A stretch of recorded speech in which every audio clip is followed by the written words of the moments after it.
No vídeo de hoje, eu vou ler o prefácio do livro Investigações Filosóficas de Wittgenstein. Para quem não me conhece, eu sou Cid Rodrigo Lourenço, sou professor de filosofia.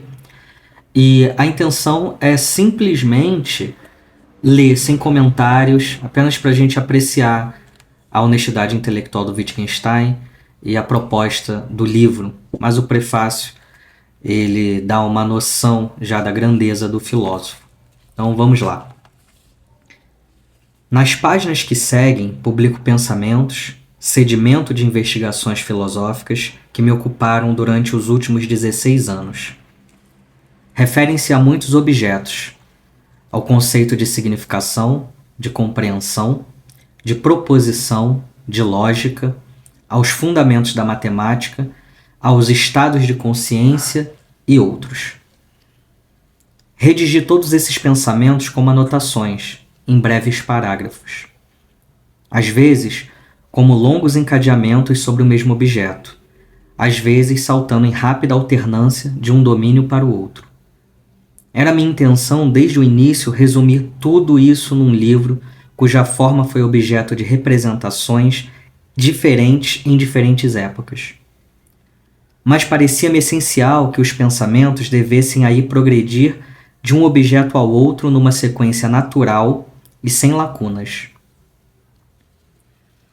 Após várias tentativas fracassadas para condensar meus resultados num todo assim concebido, compreendi que nunca conseguiria isso e que as melhores coisas que poderia escrever, permaneceria sempre anotações filosóficas. Que meus pensamentos logo se paralisavam quando tentava, contra a tendência natural, forçá-los em uma direção. Isto coincidia, na verdade, com a natureza da própria investigação. Esta, com efeito, obriga-nos a explorar um vasto domínio do pensamento em todas as direções. As anotações filosóficas deste livro são, por assim dizer, uma porção de esboços de paisagens que nasceram nestas longas e confusas viagens. Os mesmos pontos, ou quase os mesmos, foram abordados incessantemente por caminhos diferentes, sugerindo sempre novas imagens. Inúmeras dessas imagens estavam mal desenhadas ou não eram características, sofrendo todas as falhas de um desenhista incompetente. E se estas fossem eliminadas, restaria um número de imagens passáveis, que, no mais das vezes retocadas, deveriam ser ordenadas de tal forma que pudessem dar ao observador um retrato da paisagem. Assim, este livro é, na verdade, apenas um álbum. Até há pouco tempo renunciara à ideia da publicação do meu trabalho em vida. Tal ideia, contudo, era reavivada de tempos em tempos, principalmente porque tomava conhecimento de meus resultados, divulgados em preleções escritas e discussões, circulavam muitas vezes mal compreendidos, mais ou menos trivializados ou mutilados. Com isso, irritou-se minha vaidade e deu-me trabalho acalmá-la. Há 4 anos, porém, tive a oportunidade de reler meu primeiro livro, o Tractatus Lógico-Filosóficos, e de esclarecer meus pensamentos.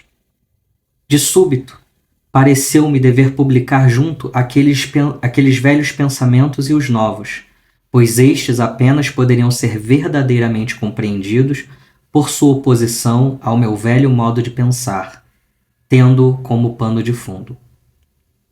Com efeito, desde há 16 anos comecei novamente a me ocupar de filosofia.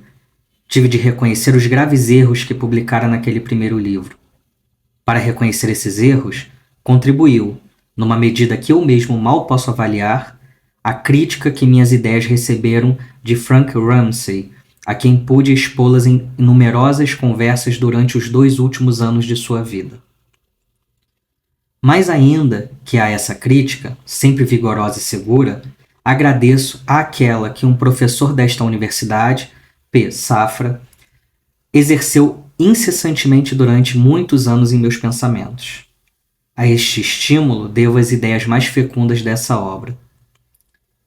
Por mais de uma razão, o que publico aqui referir-se-á àquilo que outros escrevem hoje. Se minhas anotações não levam nenhum sinal que as qualifique como minhas, não quero também reivindicá-las como minha propriedade. Entrego-as à publicação com sentimentos duvidosos. Não é impossível, mas na verdade não é provável que este trabalho, na sua pobreza e nas trevas desta época, deva estar destinado a lançar luz num ou noutro cérebro. Não desejaria, com minha obra, poupar aos outros o trabalho de pensar, mas sim, se for possível, estimular alguém a pensar por si próprio. Gostaria realmente de ter produzido um bom livro. Tal não se realizou, mas passou-se o momento em que poderia tê-lo corrigido. Cambridge, janeiro de 1945. O que vocês acharam dessa linda introdução do prefácio do livro do Wittgenstein? Como eu disse, a ideia não é comentar, simplesmente ler para que a gente possa apreciar um pouco da escrita desse filósofo e suscitar a nós mesmos a ler a obra dele. Então, em breve eu volto com uma nova leitura.